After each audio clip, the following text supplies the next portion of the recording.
bonjour à toutes et à tous. Nous sommes ici à l'Agora Giuseppia pour cette troisième journée des prises de parole. Et aujourd'hui, nous avons un menu alléchant, on va dire ça. 3 rendez-vous. Nous allons tout à l'heure à 11h30 recevoir ici sur la scène de l'Agora l'équipe de process alimentaire pour la table ronde et la remise du prix Énergie IA 2025. À 14h, nous avons l'interview de Pierre Gagnard, le chef étoilé qui viendra pour la première fois ici au CEFIA. C'est la rencontre coup de cœur du CEFIA. Et bien sûr, maintenant, l'interview très attendue de monsieur Thierry Benoît, qui est député de la 6e circonscription, difficile de dire ce mot, circonscription d'Ille-et-Vilaine. Nous allons parler donc de la mission d'information concernant les difficultés des abattoirs en France. Ce sont des difficultés élargies qui impactent d'autres domaines d'activité. L'élevage, la transformation de la matière, sa transmission couplée à la concurrence des marchés mondiaux. En France et plus précisément en Bretagne, quels arrêts sur image pourrions-nous faire? Bonjour monsieur. Bonjour. Alors, pour répondre à cette question, la mission qui vous portez sur l'état des abattoirs en France, les difficultés, pour commencer cela, pourquoi déjà cette mission elle existe et pourquoi c'est vous qui la portez? Alors, tout d'abord, je vais peut-être donner une petite explication pour mon problème de voix, parce que j'ai un problème de corde vocale. Alors, je pense que vous allez bien m'entendre, mais pourtant, je m'efforce de m'abstraindre à une alimentation saine, sûre et durable, comme les agriculteurs de France et l'agroalimentaire la proposent. Alors, à l'Assemblée nationale, comme au Sénat d'ailleurs, enfin au Parlement, il y a les travaux officiels que l'on voit, les débats dans les hémicycles, que ce soit celui de l'Assemblée nationale ou du Sénat. Et il y a aussi des travaux de l'ombre qui, je dirais, dans le contexte dans lequel on est actuellement, sont tout aussi fructueux. Parce que souvent, ces commissions d'enquête ou ces missions parlementaires permettent de réaliser un travail de fond qui est, je dirais, la poursuite ou l'émanation de ce que l'on peut vivre dans les territoires. Moi, je suis député dans le quart nord-est de l'Ille-et-Vilaine, la circonscription de Fougères, qui est un territoire où l'agriculture et l'agroalimentaire, comme la région Bretagne et tout le Grand Ouest plus particulièrement, sont vraiment ancrés, enracinés, et c'est l'ADN, je vais dire, de régions comme la Normandie, la Bretagne et les Pays de la Loire.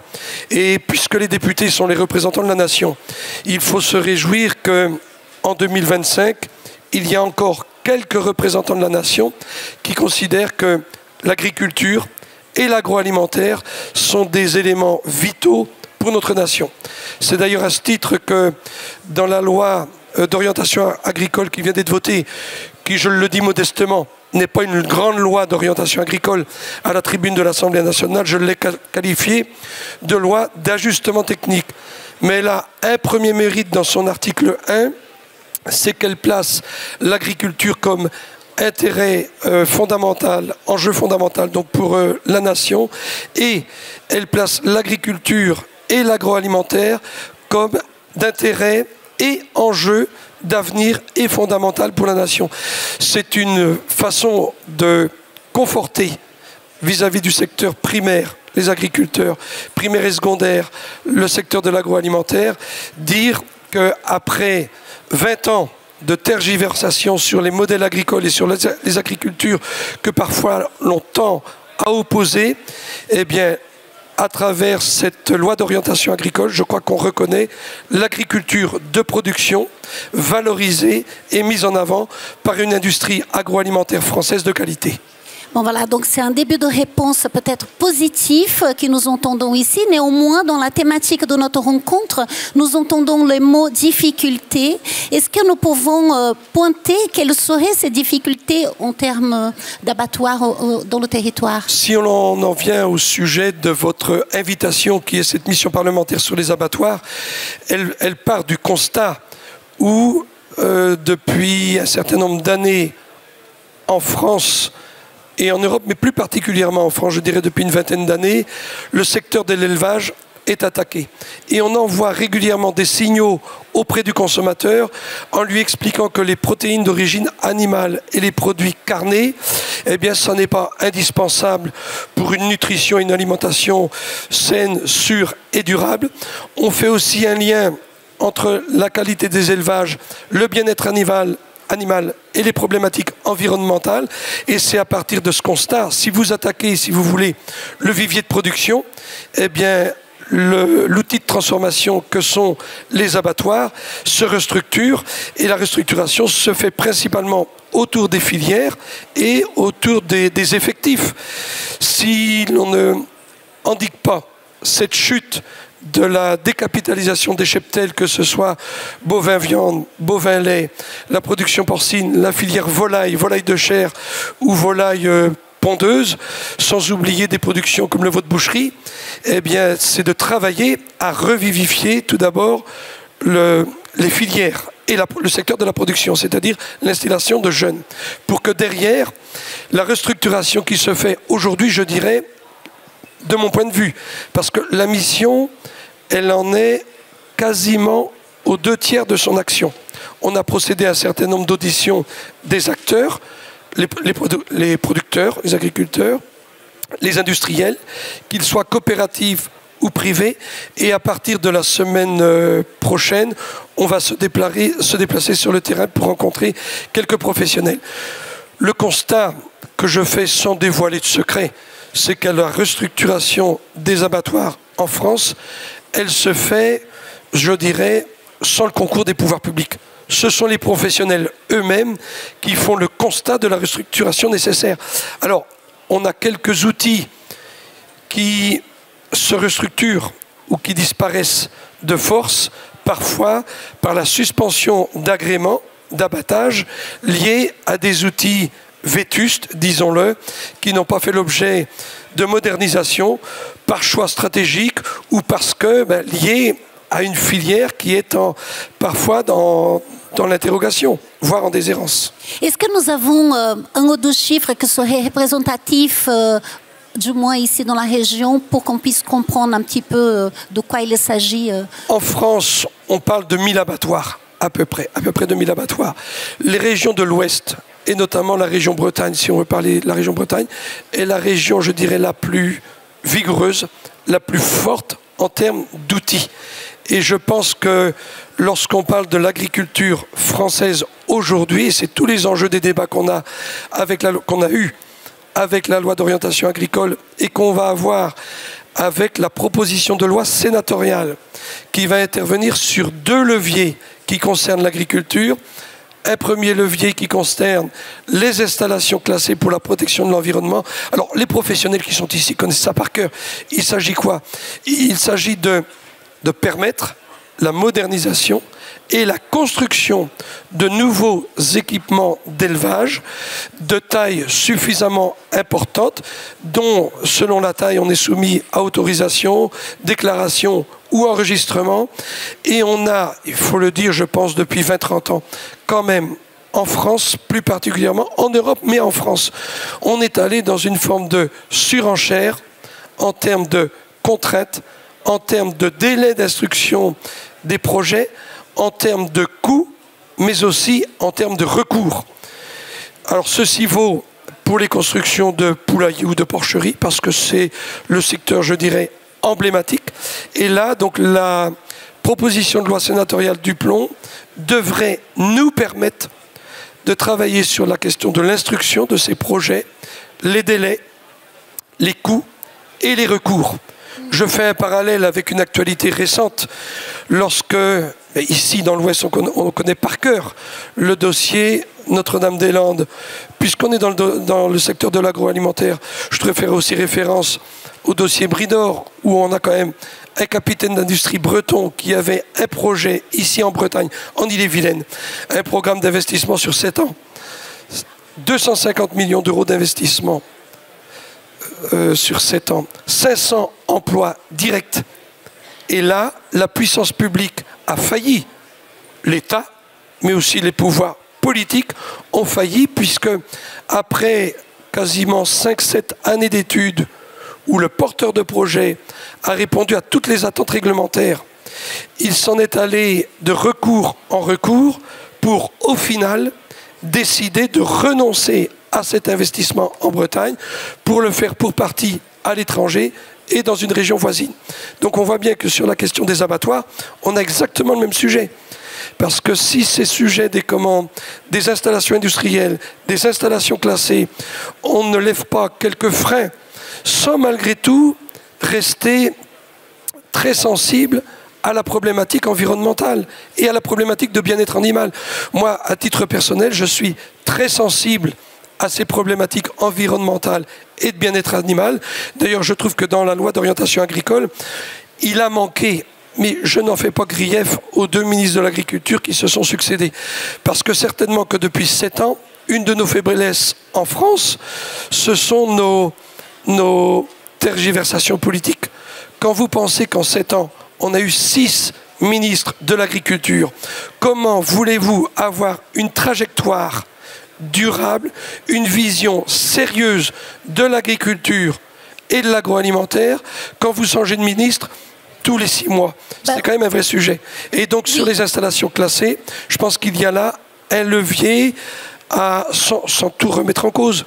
Mais il y a quand même des freins à lever pour la construction de nouveaux bâtiments et la construction d'unités industrielles. Et ça concerne donc aussi, au premier chef, les abattoirs. Oui, alors, quand on sort un peu, on fait un pas de côté, il y a d'autres problématiques aussi qui viennent s'adosser à tout ce que vous venez de raconter, notamment le fait qu'aujourd'hui, l'élevage ne propose pas des métiers qui sont attrayants pour la jeunesse qui arrive.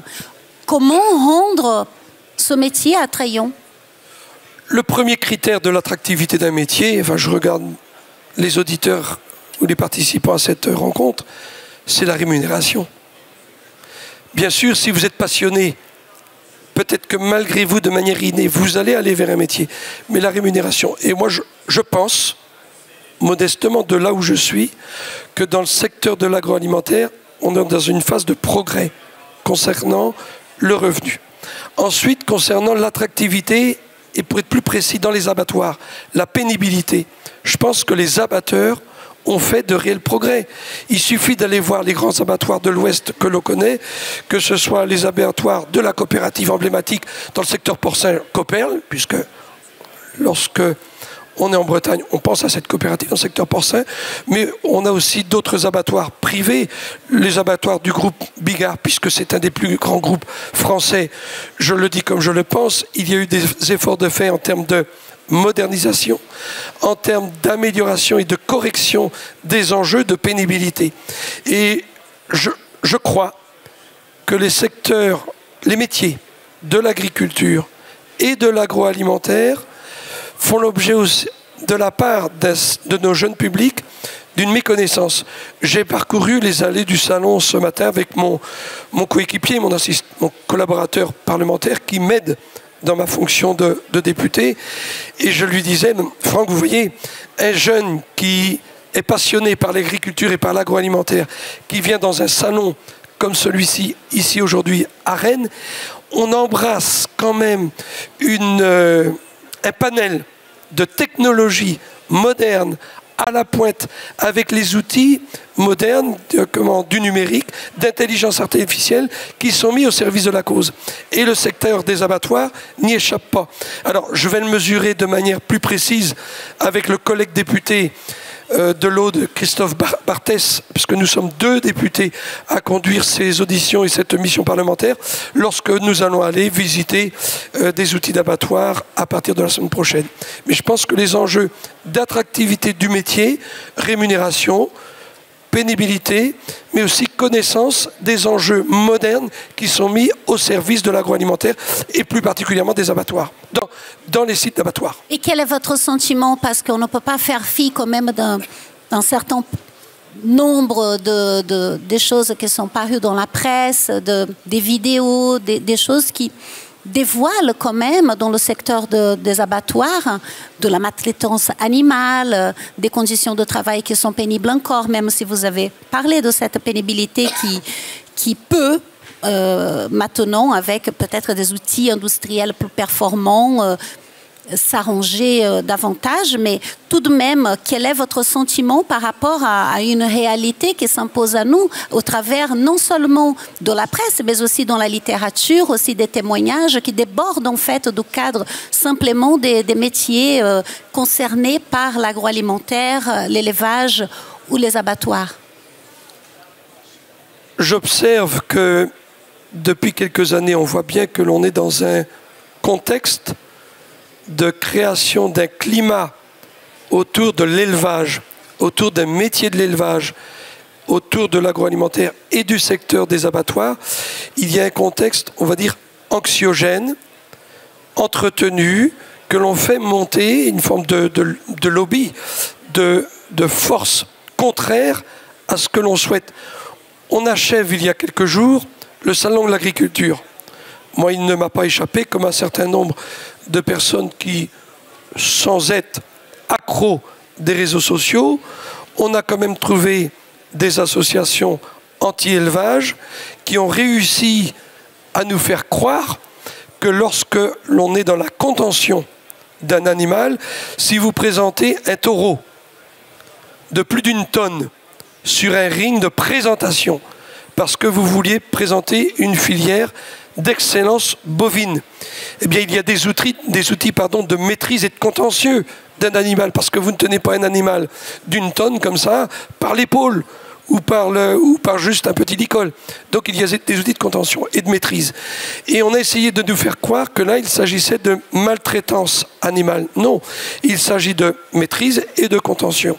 Concernant des accidents ou des faits déplorables ou à déplorer que l'on peut trouver dans certains abattoirs, oui, cela existe. Souvent dans des abattoirs anciens, peut-être par des personnels qui n'ont plus forcément les formations, je dirais, du moment. Mais je dirais que c'est plutôt accidentel.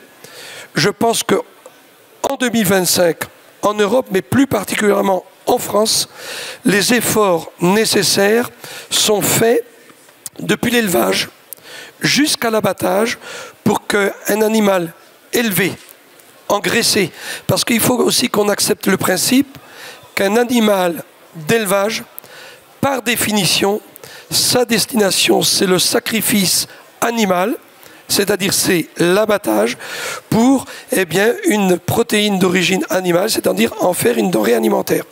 Si l'on peut garantir, et moi je pense qu'aujourd'hui, les professionnels de l'élevage, du transport,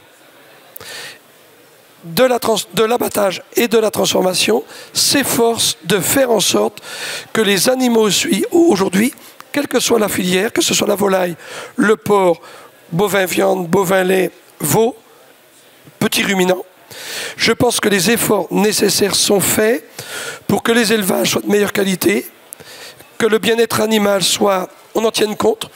Beaucoup d'élevages s'efforcent d'augmenter les surfaces d'exercice par animal. On a aussi beaucoup de filières qui s'efforcent à ce que la lumière du jour vienne dans les élevages, à ce que des aires d'exercice extérieures soient accessibles aux animaux. Ça, c'est pour l'élevage. Concernant les transports, les camions sont quand même équipés aujourd'hui de systèmes de maintien de la température, du confort des animaux, avec un système de cases où les animaux, je dirais, sont bien contenus, bien maintenus pendant le transport. Concernant l'abattage, les bouveries, c'est-à-dire les lieux qui précèdent l'abattage, puis la découpe. Les bouveries ont fait l'objet, je dirais, de modernisation. Les bouviers, c'est-à-dire les personnes qui sont dans les bouveries, sont des personnes formées.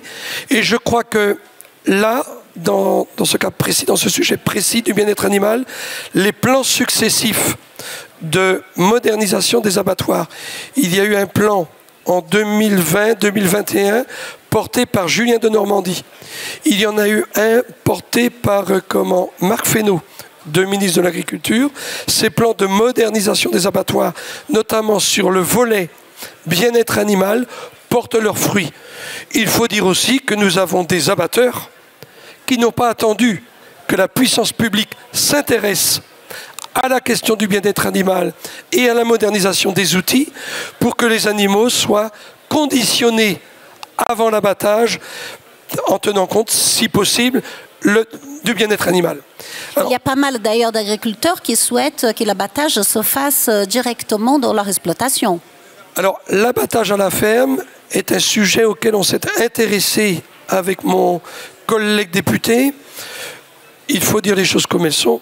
Aujourd'hui, hormis quelques professionnels qui font la transformation et la vente directe, l'abattage à la ferme est quelque chose d'anecdotique pour l'instant. Il y a eu une tentative portée par quelqu'un de la région de mémoire, c'est Bourgogne-Franche-Comté, mais qui pour l'instant n'a pas trouvé son modèle économique.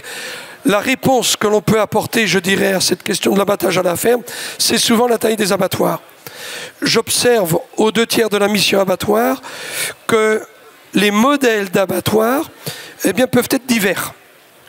Privés, coopératifs, publics, semi-publics.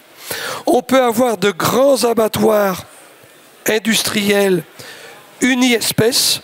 Exemple, nous en Ille-et-Vilaine, vous avez dans le domaine du veau de boucherie l'ancien abattoir Collet devenu Tendriade aujourd'hui à Châteaubourg, qui est spécifique dans sa discipline.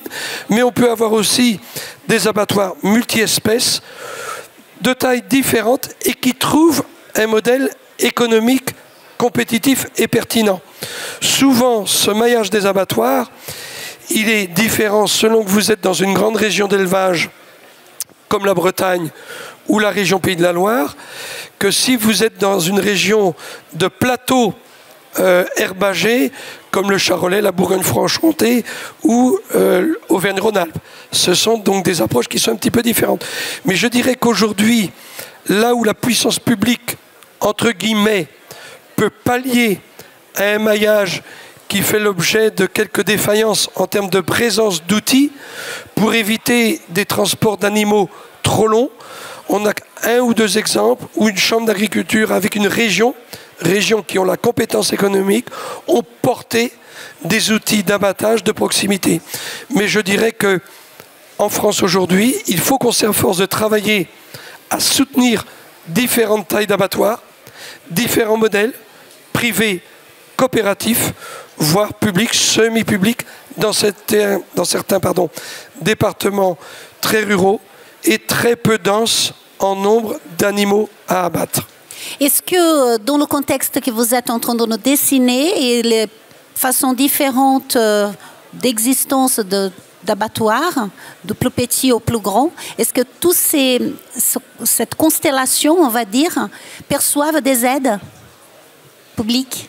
Il y a quelques aides publiques, mais les auditions auxquelles j'ai pu procéder m'ont démontré que ça n'est pas là l'enjeu majeur.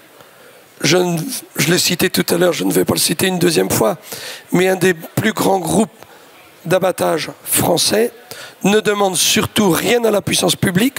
Pourquoi?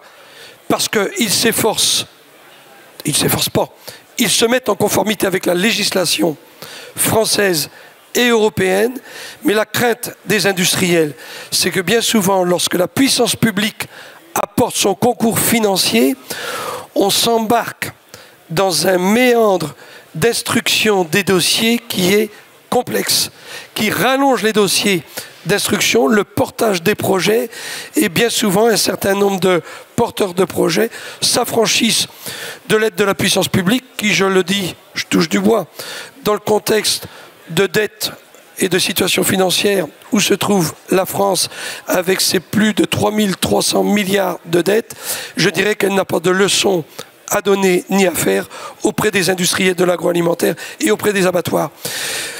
Comme un certain nombre de responsables politiques et de Français, j'ai écouté hier soir le président de la République, ça me semblait être de mon devoir d'écouter les messages qu'il avait apportés. J'en déduis,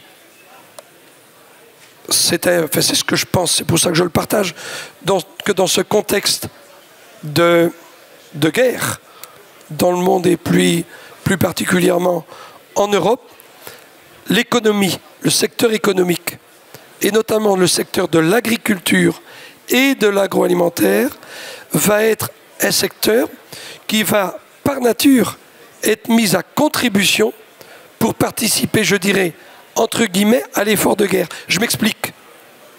Au moment de la crise du Covid-19, un certain nombre de Français, un certain nombre d'organismes, un certain nombre de partis politiques, un certain nombre d'associations qui attaquaient l'agriculture et l'agroalimentaire française ont découvert qu'en France, en 2020, et c'est la même chose en 2025, on pourrait manquer de viande, on pourrait manquer de produits laitiers, on pourrait manquer d'œufs. Et je pense que ce contexte de guerre aux portes de l'Union européenne va faire que l'agriculture et l'agroalimentaire vont être un des vecteurs de création de richesses pour soutenir l'effort de guerre. Au passage, je rappelle qu'entre 2011 et 2023, la part de l'excédent agricole est passée de 12 milliards en 2011 à 5 milliards 3 en 2023. C'est dire que la France et l'Union européenne ont intérêt de se retrousser les manches pour soutenir leur agriculture, leur agroalimentaire. Et donc dans la chaîne de l'agroalimentaire, l'outil des abattoirs, je ne l'ai pas dit, c'est, je dirais, le passage du secteur primaire au secteur tertiaire, c'est le passage de la production à la distribution. Il y a un passage obligé pour le secteur de l'élevage, ce sont les outils d'abattage qui doivent être modernes, performants, compétitifs et qui ont affaire à deux obstacles majeurs ces années-ci. C'est le coût de l'énergie, parce que j'ai cru comprendre, on n'est pas encore allé dans les livres de compte des professionnels, mais j'ai cru comprendre que les outils industriels d'abattage seuls tiennent leur modèle économique juste à l'équilibre. Les outils qui s'en sortent mieux, bien souvent, sont des outils auxquels nous adossons à l'abattoir des maillons aval de transformation. Là, le modèle trouve sa pertinence parce que, avec le problème de l'inflation de l'énergie, donc du coût de l'énergie, qui a explosé et qui ne rebaissera pas comme ça, et l'inflation des matières premières, les abatteurs sont là avec un vrai défi, comme dirait le Premier ministre, l'Himalaya à surmonter, à franchir. Une question, je ne sais pas, cela va alléger les propos, mais toujours est-il qu'il y a quand même une notion que j'aimerais bien aborder avec vous, c'est l'évolution des habitudes alimentaires de tous nos concitoyens. Et d'ailleurs, on dit maintenant, d'un point de vue diététique, qu'il faut diminuer, et ce n'est pas que l'empreinte carbone, c'est aussi une question de santé, diminuer la consommation de viande. Alors tout d'abord, il faut rappeler qu'en France, la consommation n'a pas baissé. On a une décheptalisation de certaines filières, mais pour l'instant, la consommation de viande ne diminue pas. Premier point. Deuxième point, ce débat, moi je pense qu'il est le débat d'une société qui vit dans l'opulence, c'est peut-être pas totalement le mot, mais qui vit quand même dans un confort nutritionnel depuis 50 ans. Nous, en France, disons-le, les agriculteurs et les éleveurs, puisqu'on parle des filières d'élevage, et les professionnels de l'agroalimentaire ont répondu à toutes les attentes des pouvoirs publics. Production en quantité, en qualité, sécurité sanitaire respectée, même s'il y a des avaries et des accidents, problématique environnementale à la pointe et enjeux du bien-être animal repérés, identifiés et en progrès. Et à partir de tous ces éléments-là, je pense que le débat sur l'agriculture à vocation santé, la nutrition santé, ce débat, il est indispensable, exactement au même titre que les enjeux de bien-être animal et d'environnement. Mais je pense qu'il faut que les pouvoirs publics français et européens, et il y a eu un danger avec le Green Deal. Je pense que la Commission européenne est en train de se ressaisir. Parce qu'à un moment donné, il y a 18 mois, on était parti quasiment sur un enjeu de décroissance au niveau européen et en France. Et là, il y a une prise de conscience pour soutenir la vocation de production de l'agriculture française, sa vocation aussi d'exportation, parce qu'il y a encore des parties du monde qui ne vivent pas à leurs fins. Et je pense qu'on peut expliquer aux consommateurs français, aux consommateurs européens, d'être flexitariens.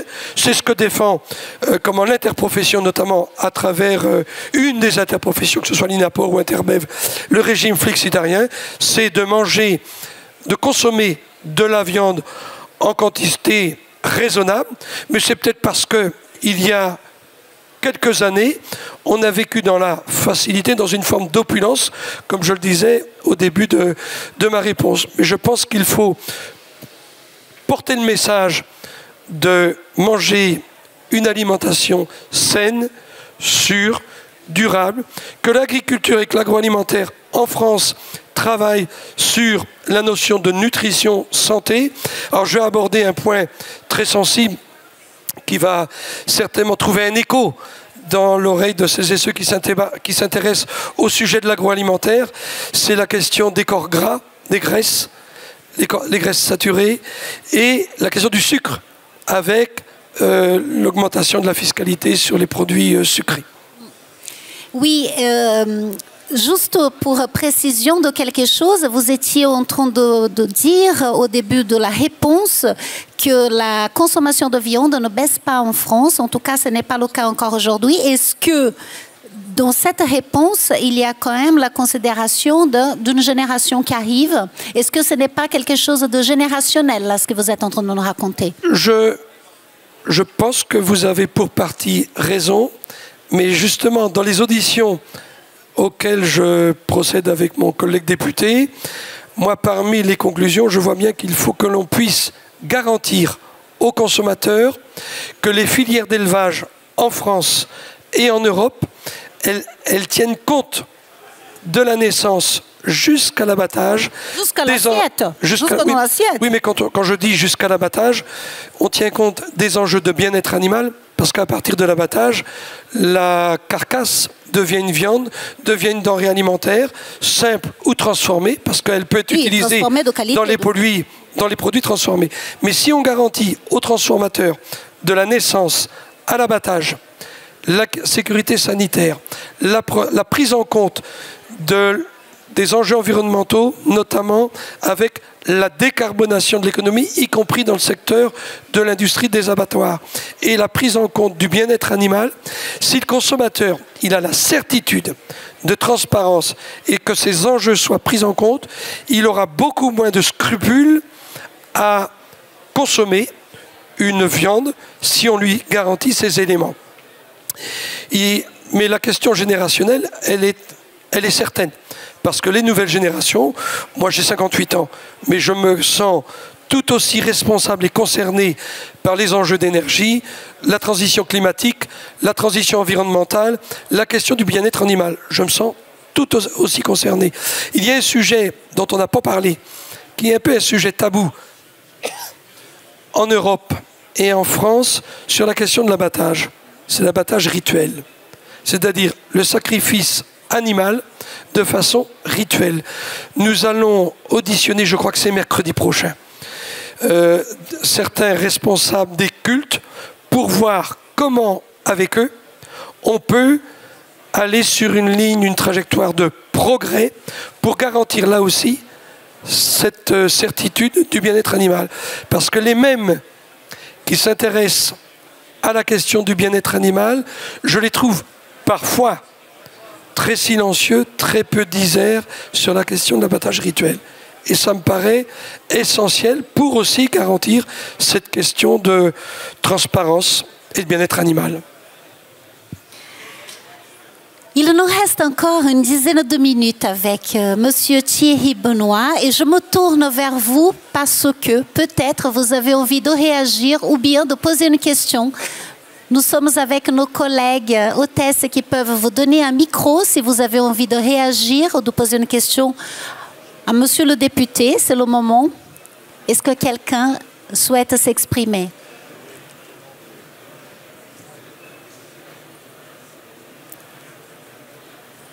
Pas de questions pour le moment. OK, si jamais vous changez d'avis, vous nous faites un petit signe. Hein? Nous continuons alors. Vous venez aujourd'hui au CEFIA. J'allège un peu la chose.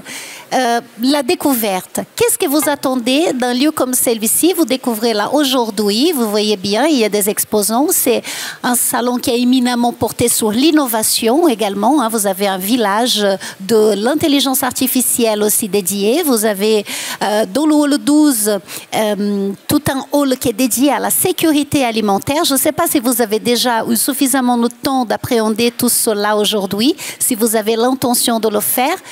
Qu'est-ce que vous anime dans la visite d'un lieu comme celui-ci? Je vais peut-être vous surprendre par ma réponse, mais c'est que le secteur de l'économie en France, je pense qu'avec le secteur de la défense et de la sécurité, ce sont deux piliers qui, contrairement au secteur politique, eux ne s'affaissent pas. Je suis élu depuis suffisamment longtemps pour constater que dans mon pays, le secteur de la politique, il traduit une forme d'affaissement sur le socle des valeurs, sur la doctrine politique des partis politiques et sur les leaders ou soi-disant leaders qui veulent incarner les politiques ou les futures politiques publiques.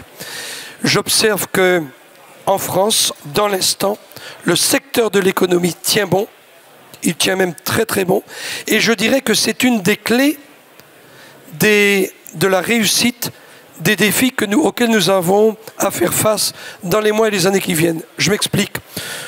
J'ai renouvelé pour la 5e fois en juin 2024 ma candidature à la fonction de député.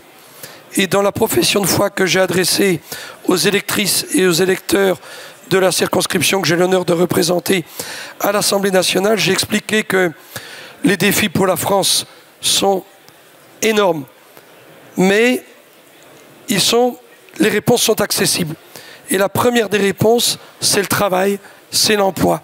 C'est pas de moi, c'est d'un économiste qui expliquait au mois d'avril 2024 que si le taux de chômage en France renouait avec 3,5%, c'était le taux de chômage de l'Allemagne en 2023. Si on avait un taux de chômage de 3,5% en France, c'est le taux de chômage du pays de Vitré, quasiment. Pays de Fougères, on est à 4,5, 4,7. 3,5% de chômage en France, c'est 100 milliards d'euros de recettes supplémentaires au budget de l'État par l'impôt sur le revenu, par la TVA collectée et par les cotisations sociales. C'est-à-dire qu'on a là, grâce à l'économie, grâce au secteur économique, dont l'agroalimentaire fait amplement est un pilier majeur, on a là une partie des réponses aux défis que nous avons à faire face. Pourquoi? Parce qu'avec ces 100 milliards d'euros de recettes supplémentaires au budget de l'État, on paye mieux nos soignants, nos infirmières, nos aides-soignants, nos médecins, on paye mieux nos enseignants, on paye mieux nos forces de sécurité, nos gendarmes, nos policiers, nos militaires, on paye mieux notre justice, et enfin, on commence à rembourser notre dette. Je disais tout à l'heure que je considère que lorsqu'on déambule dans un salon comme celui-ci, on constate que l'économie, elle est française et bretonne, elle est vivace, elle est vigoureuse, elle est forte. Et peut-être que le contexte de guerre aux portes de l'Union européenne va faire prendre conscience aux décideurs politiques et à certains concitoyens, pas tous, certains en sont conscients, certains décideurs politiques et certains citoyens, qu'on ne peut pas continuer comme on fait encore aujourd'hui. Quand je vois cette semaine qu'on a continué de nommer à la tête d'organismes dont l'utilité est contestée, je vais être précis, lorsque l'on nomme un nouveau haut-commissaire au plan, dans une structure qui pourrait être adossée au ministère de l'Aménagement du Territoire, on n'est pas là dans la recherche d'économie. Tant qu'on continue de nommer des délégués interministériels dont parfois l'utilité n'est pas avérée, tant qu'on continue de ne pas être suffisamment exigeant vis-à-vis de certaines autorités administratives indépendantes, certaines agences de l'État, tant qu'on ne réforme pas le fonctionnement de l'État, puisqu'on a un fonctionnement coûteux, eh bien, je dirais qu'on ne peut pas y arriver. Donc, sans doute que la situation internationale et française n'est pas suffisamment grave pour que les décideurs politiques prennent les mesures qui s'imposent. Parce que si l'État, la puissance publique, était conduite comme les entreprises de l'industrie agroalimentaire, ça irait certainement, notre pays irait certainement moins mal qu'il ne va aujourd'hui. Moi, je suis représentant d'habitants qui portent ce message, c'est-à-dire que si je suis reconforté dans ma mission de député, c'est qu'une majorité d'habitants de ma circonscription partagent cet enjeu. Et aujourd'hui, je dirais que il y a encore fort à faire pour que l'écosystème politique prenne la mesure des réformes que nous avons à prendre. Le président de la République a expliqué hier que rien ne serait plus comme avant, qu'il faudrait procéder à certaines réformes. Réformes qui sont attendues par notre pays depuis plus de 20 ans. Alors peut-être que le contexte de guerre aux portes de l'Europe et l'économie de guerre dans laquelle on plonge va enfin faire prendre conscience à un certain nombre de décideurs politiques et une partie de la population, eh bien qu'il faut y aller et rapidement.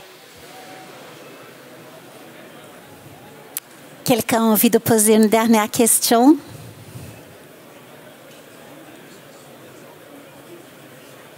Non, les personnes sont attentives. Eh bien, on va pouvoir conclure par une note d'espoir, oui, en disant que la solution, elle est entre nous. Oui, c'est nous qui l'avons, nous les citoyens, et notamment le secteur économique. Le secteur de l'agroalimentaire a vraiment un rôle qu'il tient en Bretagne et en France, et la responsabilité des pouvoirs publics, eh bien, comme je le disais tout à l'heure, c'est de continuer de lever certains obstacles, certains verrous. Je suis gêné de le dire parce que je suis député depuis suffisamment longtemps, et la question de la simplification, c'est quelque chose dont on parle de trop en France et qui n'est pas suffisamment opérationnel. Voilà la note à la fois d'espoir que je veux relever, mais aussi une prise de conscience où eh bien, la classe politique a vraiment à balayer devant sa porte pour regagner la confiance des concitoyens, y compris des entrepreneurs du secteur de l'agroalimentaire. Quand même, vous êtes là donc aujourd'hui sur le CEFIA. Vous savez, je disais tout à l'heure l'intelligence artificielle. Est-ce que ce sont des sujets qui vous parlent particulièrement, qui suscitent votre curiosité? Alors, ça suscite ma curiosité. Alors, autant d'appréhension d'ailleurs que d'espoir. Mais par nature, grâce à mon socle des valeurs, je suis né en Bretagne. Un certain nombre de Bretons portent un certain nombre de valeurs dans différentes sensibilités politiques. Moi, je suis de conviction centriste et je porte un socle de valeurs qui est partagé par un bon nombre de Bretagnes. C'est un héritage. C'est ce qu'on appelle les valeurs héritées de la démocratie sociale, héritées de la démocratie chrétienne. Moi, les partis politiques auxquels j'ai cru et les références en politique, ce sont Simone Veil, l'humaniste Simone Veil, et l'économiste Raymond Barre. Moi, j'étais un pur produit de l'UDF, et dans la branche de l'UDF, pur produit de la démocratie sociale, le centre des démocrates sociaux. C'était ça, ma fibre politique. Et quand vous me parlez d'intelligence artificielle, je crois malgré tout encore dans l'humanité, lorsqu'on dit qu'il faut être humaniste, lorsqu'on parle de doctrine, lorsqu'on parle de socle de valeurs, eh bien ce qu'il faut, c'est que l'intelligence artificielle soit mise au service de l'humanité et non pas l'inverse. Lorsque j'observe, je regarde et que j'écoute le président Trump, il est quand même quelque part le symbole que l'argent est un mauvais maître. Hein? L'argent peut être un bon ouvrier, mais est un mauvais maître. Mesdames et messieurs, je vous demande d'applaudir très chaleureusement notre invité de ce matin. Nous commençons l'Agora très fort ce matin avec votre présence, Thierry Benoît. Merci infiniment d'avoir accepté notre invitation. Merci d'être là aujourd'hui. Et je vous souhaite vraiment une très belle visite de CEFIA encore, si vous restez quelque temps avec nous. Je vous remercie pour votre invitation et puis je remercie celles et ceux qui ont été à l'écoute, avec qui on pourra peut-être discuter en privé dans les allées du salon. Absolument. Bonne journée à toutes et tous. Merci de votre attention. Merci. Et puisque nous concerne, nous allons maintenant faire une courte pause jusqu'à 11h30 et ce sera le démarrage de la table ronde sur la décarbonisation du transport et la remise de prix Energia 2025. Ce sera animé par l'équipe de Magazine Process Alimentaire. Merci, à tout à l'heure à 11h30.